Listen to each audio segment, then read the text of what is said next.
So I wanted to see and confirm because that looks pretty similar.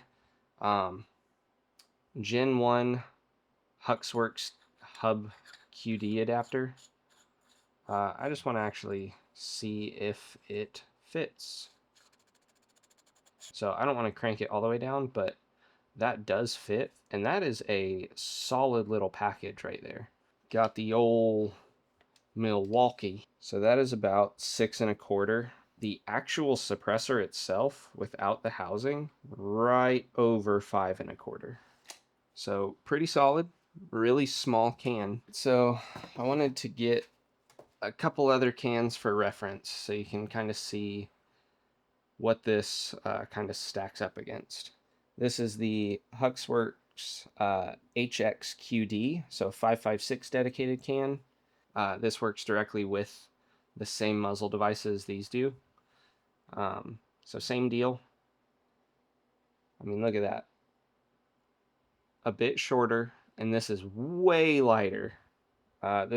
Feeling this in my hand actually really makes me want to get the 556 Flow, which is way lighter than this. Now, this is the Ventum 762. This is the Silencer Co.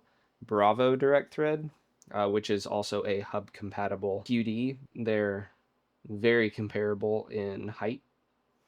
But look at that. These are both 30 cal rifle rated cans. This can do a lot more, but if you're doing 300 blackout, oh, dude, here you go. This is a 30 cal can. So it can handle pretty much, I'm pretty sure, every 30 cal bullet projectile out there. This, however, it is rated for 300 blackout, but the ratings that they specifically say for this on Huxwrx's website is 9mm, 22, well, 22 LR, 17 HMR, 5.7, 300 blackout sub and super, and then 350 legend. I don't know, based on that list, if this could be used for properly for 5.56. I'm sure it can be used, and that might be fine, but I don't think you probably should. You should probably stick to the cans they make for 5.56 for that. I want to pop this off. And so this one's pretty straightforward. And yes, I know I'm going at this raw with no lube, no nothing, no anti-seize. I know, I'm a horrible human being. The weight that Huxwrx is claiming for this, 4.8 ounces for the can itself, and then with the included booster assembly, it's 8.9. So right over half a pound. Okay, I just want to say that again. These three things weigh right over half a pound. This by itself is right under a pound. They do also claim, for those curious, that this is full auto rated for 300 blackout. And they do also say that this should be cleaned about every 2,000 rounds. Now, when we talk about setting this up for pistol, the guy who did the thing to the dude on the sidewalk, you will know that there's a specific type of device used at the end of suppressors for reciprocating pistols that is used to allow them to cycle properly while this is attached. So the way that's done is with this for Huxwrx. So the way these actually go together, this one goes in this one, and then you line up this lug pattern with those holes. And you will probably have to push because there is a spring on here, but you push a little bit while you turn, and it'll bite, and you can start turning it some more. Let's actually see which one fits. There we go. Well, doesn't actually go much more than by hand. Or to, what do they say? For this part, I believe is 100 inch-pounds. So I would say that is actually on there nice and tight. You just have to push a little bit to get that on there. So then, I mean, honestly, that's crazy, dude. These are about the same weight.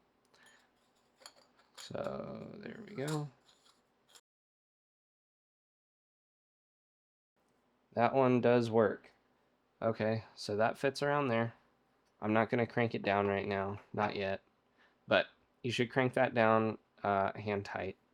And then they have torque specs for all of this stuff, but I just tightened this down by hand, used the wrench to give it a nice little crank, and then if I were actually leaving the piston assembly on here, or the full piston assembly, I would crank that down a little bit more by hand with the wrench. But for now, this is just size comparison. Hey. Um, so this is the 22 TI Flow from Huxwrx. They are very similar lengths. So that's pretty sweet. This just hangs off a little bit more. No biggie at all. Let me go grab a gun that currently has a threaded barrel on it. Alright, so I grabbed a silly gun, but this is going to be funny. Anyways, so I have the P365 XL with a threaded barrel on it. That is a 1/2 by 28 pitch. So this only needs to be threaded on hand tight. They do give a torque spec for this, I believe, as well. But let's be honest, if you're throwing this on your pistol, you're probably adding it in addition to. I actually don't want to crank it because that's not totally tight yet either. But, I mean, come on. Let me move all these jokers out of the way. Now, I will say, 1/2 pound hanging off this little gun is a bit intense.